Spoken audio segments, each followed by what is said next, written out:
कंजूस सेठ की दावत। एक गांव में कंजूस सेठ रहता था। एक दिन की बात है।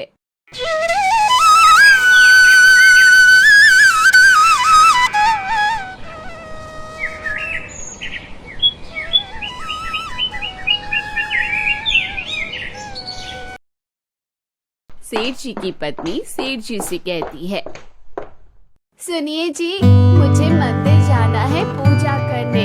आप ऐसा कीजिए, बाजार जाकर एक नारियल लेते आइए। अच्छा ठीक है, तुम तैयार हो जाओ, मैं अभी नारियल लेकर आता हूँ।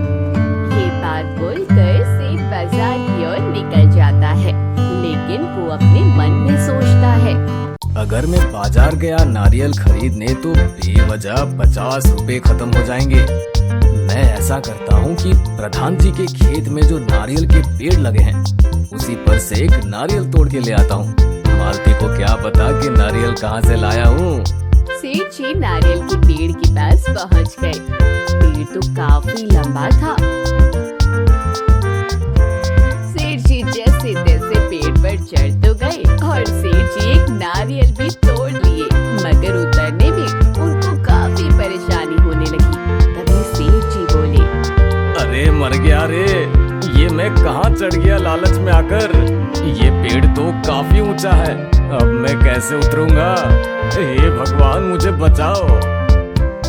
सेठ इतना डर गया कि वे अपने मन में ही भगवान से प्रार्थना करने लगा, हे भगवान, अगर मैं इस पेड़ से सही सलामत नीचे उतर जाऊंगा तो 51 ब्राह्मण का भोजन करवाऊंगा। फिर सेठ जी हिम्मत बनाकर पेड़ से थोड़ा और नीचे उतरे। फिर बोले, नहीं 51 नहीं, 21 ब्राह्मण को भोजन करवाऊंगा।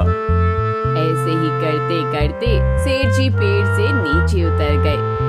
भगवान जी, 21 ज्यादा हो जाएंगे। मैं ऐसा करता हूँ, एक ब्राह्मण को ही भोजन करवा देता हूँ। अब सेठ बहुत ही कम खाने वाले ब्राह्मण को ढूंढने लगे। तभी रास्ते में उन्हें एक ब्राह्मण मिला। पंडित जी, मैं आपसे एक बात पूछना चाहता हूँ, तो आप एक बार में कितना खा लेते हैं? अगर सेठ जी कंजूस थे तो ब्राह्मण उससे भी ज्यादा चतुर गुरु खंडाल थे।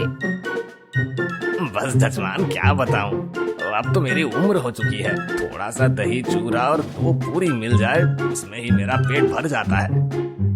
ब्राह्मण की बात सुनकर सेठ मन ही मन बहुत खुश हो जाते हैं और ब्राह्मण को अपने घर खाना खाने के लिए आमंत्रित करते हैं। देखिए पंडित जी, मैं सुबह 10 बजे अपने दुकान पर चला जाता हूँ। तो आप ऐसा कीजिए, कल उससे पहले ही आप मेरे घर पर भोजन कर लीजिए। जी जजमान, जैसा आप कहें। ब्राह्मण की बात सुनकर सेठ मन ही मन बहुत खुश हो जाता है और अपने घर की ओर चला जाता है। जैसे ही सुबह होती है, सेठ जी की पत्नी भोजन की तैयारी करने लगती है, पर पंडित जी का कोई अब तक अता पता ही नहीं था। तभी सेठ जी अपनी पत्नी से बोलते हैं, सुनो, मैं दुकान पर जा रहा हूँ। अगर पंडित जी आए तो उन्हें भोजन करा देना और 21 रुपए दक्षिणा भी दे देना। जब सेठ अपनी दुकान पर चले जाते हैं, उसके बाद पंडित जी सेठ के घर पर आते हैं। तभी सेठानी जी पंडित जी को हाथ पैर धुलवाने के लिए गई।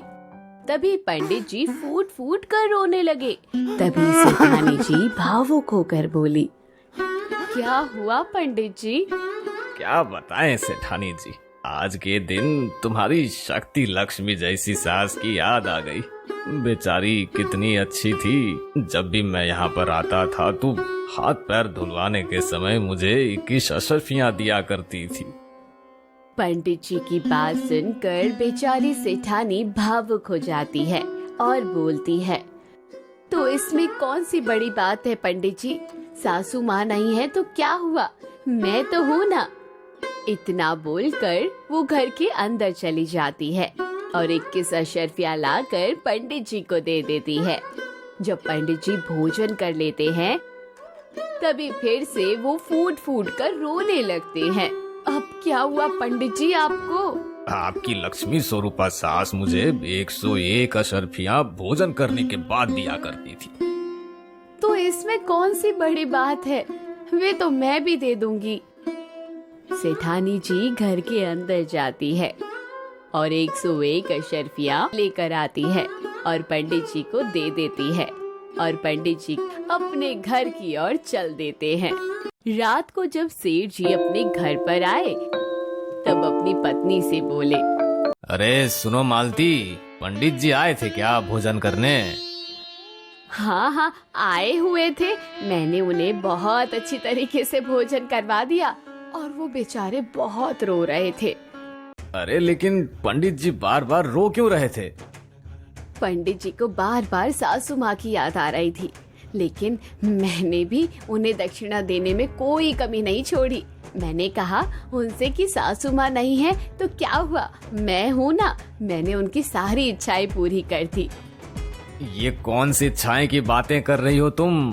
सेठानी जी की सारी बातें सेठ जी को समझ आ जाती है। सेठ ये सब बात सुनकर हैरान हो गया और भीतर ही भीतर सेठ का खून खौलने लगा।